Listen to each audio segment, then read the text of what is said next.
I sit in the sanctuary, I feel peace, but I also feel a history of this building, this congregation. This church was founded in 1784, right when our country was born. And the Declaration of Independence was finally signed, which was in 1793 when it was finished. This church was incorporated in 1806. 237 years ago, people decided that Jesus' word needed a home and built this building. Think of all the people that have passed through this building, had a cup of coffee or a bite to eat in the library, which was once a schoolhouse down the road that they brought here and added on. You can see the roof line when you go up into the attic. Cemetery here is the final resting place of so many of these people. I truly believe we are here for a short time and someplace else forever. And in our case, we know it's in the arms of our Lord, Jesus Christ. What we do on this earth and in our community and with our fellow congregants is our way of following Jesus. We're his hands and his feet on this earth, and we are the stewards of his house on this earth. Others before us have enabled us to be here now in this sanctuary, and I deeply believe it is our duty to preserve and maintain this place of peace for generations to come.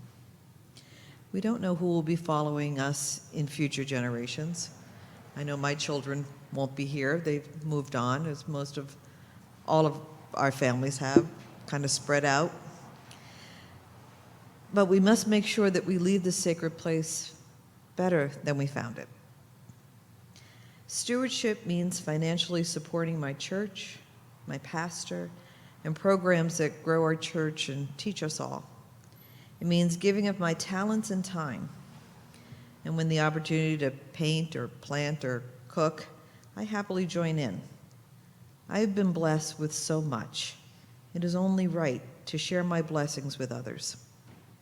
I know I'm able, and others may not be in the same situation, which I personally feel gives me more responsibility to give of myself. I know we've all been in the situation where we could not do what we wanted, whether due to illness or family obligations or some other reason, such as overbooking. And we've had to rely on others to do for us. We felt helpless. I know now that those were opportunities for others to shine, allowing others to give back to us. That's a hard lesson I've had to learn, but I'm continually working on how to ask for help. I know in my heart I can always ask our Lord to help me, but to actually ask one of you to help me is a whole different thing. Standing here, I'm asking for your help. No one here can do this on their own. We all need to believe in the history of this church and in its future. What we give and do now will probably never be seen by us, but it will guarantee that this church continues and that Jesus' message of love and acceptance will be history to those in another 237 years.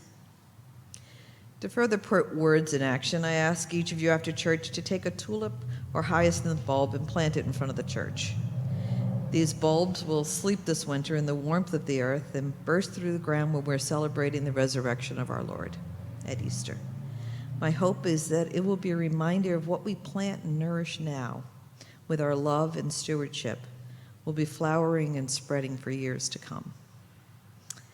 And please, fill out the card that was mailed to you, or pick one up in the back if we still have some.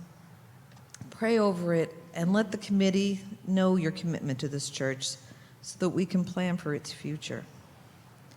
Also, please consider signing up online. The automatic Presbyterian Foundation portal. This will help the Finance Committee plan better and help us support to build a budget and to continue God's work. I just will say that I've already pre-dug some holes out there that's going to be around the cross, and I hurt my hand, so the drill's there and we can all work on this together.